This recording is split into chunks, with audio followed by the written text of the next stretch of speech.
বিসমিল্লাহির রহমানির রহিম।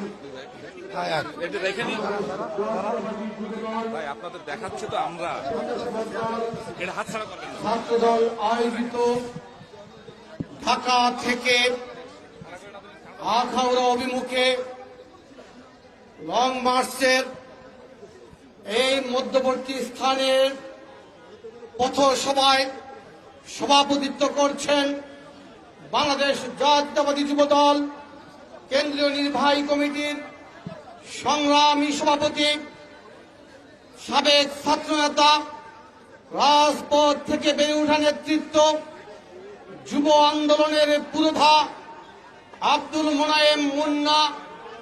উপস্থিত রয়েছেন জাতীয়তাবাদী স্বেচ্ছাসেবক দলের সংগ্রামী সভাপতি, সাবেক ছাত্রনেতা এস.এম. জিলানী, স্বেচ্ছাসেবক দলের সংগ্রামী সাধারণ সম্পাদক রাজীব আহসান, ছাত্রদলের সংগ্রামী সভাপতি, ঢাকা বিশ্ববিদ্যালয় থেকে বেড়ে ওঠা নেতৃত্ব রাকিবুল ইসলাম রাকিব, সাধারণ সম্পাদক নাসির উদ্দিন নাসির সহ যুবদল, স্বেচ্ছাসেবক দল, ছাত্রদল এবং বিএনপির বিভিন্ন পর্যায়ের নেতৃবৃন্দ সবাইকে বাংলাদেশ জাতীয়তাবাদী যুবদল কেন্দ্রীয় নির্বাহী কমিটির পক্ষ থেকে জানাচ্ছি সংগ্রামী শুভেচ্ছা এবং বিপ্লবী অভিনন্দন। বন্ধুরা আমার, ভারত বাংলাদেশ পাশাপাশি প্রতিবেশী রাষ্ট্র। আমরা ভেবেছিলাম তারা আমাদের বন্ধু রাষ্ট্র,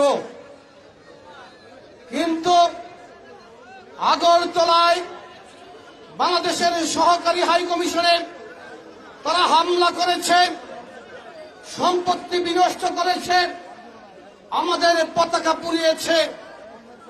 এ সকল কি বন্ধুত্বের নমুনা কিনা?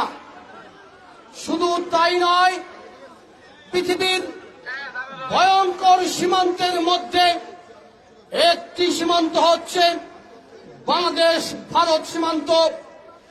আন্তর্জাতিক সকল আইন অমান্য করে তারা নো ম্যানস ল্যান্ডে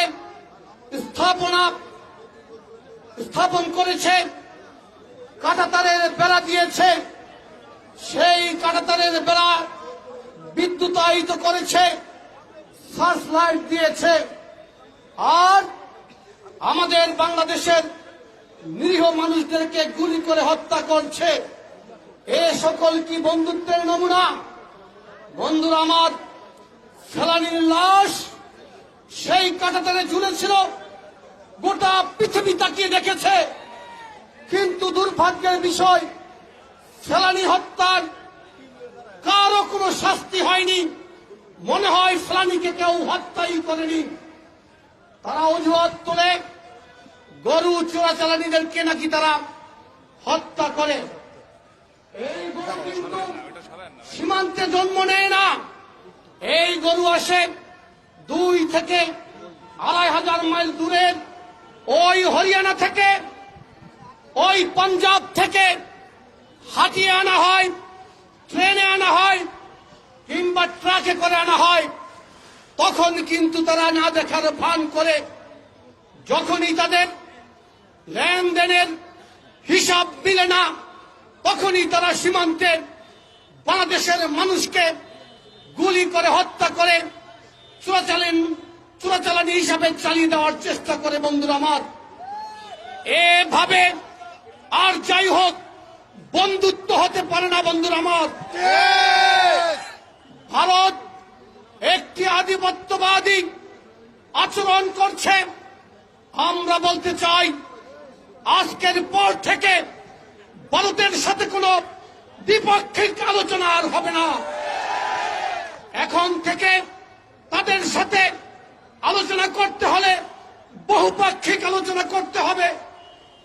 এই উপলব্ধিকে ধারণ করে শহীদ রাষ্ট্রপতি জিয়াউর রহমান সেই সময় সার্ক স্থাপন করেছেন, আর সার্ক স্থাপনের মধ্য দিয়ে এই দক্ষিণ এশিয়ার রাষ্ট্রগুলোর মধ্যে একটি সমঝোতা চুক্তির চেষ্টা করেছেন, বন্ধুত্বপূর্ণ সম্পর্ক তৈরি করার চেষ্টা করেছেন।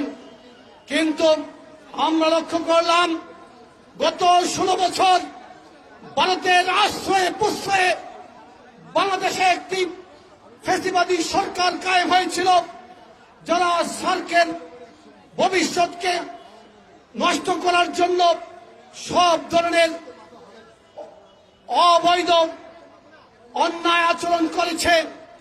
আমরা বলতে চাই, বাংলাদেশ থেকে গণধিক্ষিত বিতাড়িত শেখ হাসিনাকে ভারত আশ্রয় দিয়ে রেখেছে।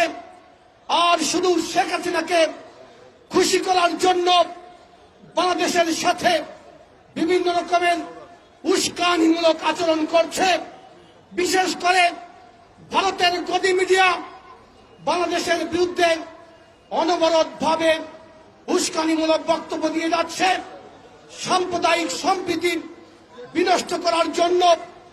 কিন্তু আমরা আমাদের প্রিয় নেতা বিএনপির ভারপ্রাপ্ত চেয়ারম্যান, আমাদের সাংগঠনিক অভিভাবক, যিনি হাজার মাইল দূরে থেকেও বাংলাদেশের প্রতি ইঞ্চি ভূমির স্বাধীনতার সার্বভৌমত্ব রক্ষা করার জন্য নিরন্তর সংগ্রাম চালিয়ে যাচ্ছেন, তার নেতৃত্বে বাংলাদেশের মানুষ ঐক্যবদ্ধ হয়ে ভারতের যে কোনো ষড়যন্ত্রের ভবিষ্যতে জবাব দিবে, মোকাবেলা করবে, এ আশাবাদ ব্যক্ত করে সবাইকে ধন্যবাদ জানিয়ে আমি বক্তব্য শেষ করছি। খোদা হাফেজ। বাংলাদেশ জিন্দাবাদ। বাংলাদেশ জাতীয়তাবাদী যুব দল জিন্দাবাদ। বাংলাদেশ জাতীয়তাবাদী স্বেচ্ছাসেবক দল জিন্দাবাদ। বাংলাদেশ জাতীয়তাবাদী ছাত্র দল জিন্দাবাদ। সবাইকে ধন্যবাদ। আসসালামু আলাইকুম।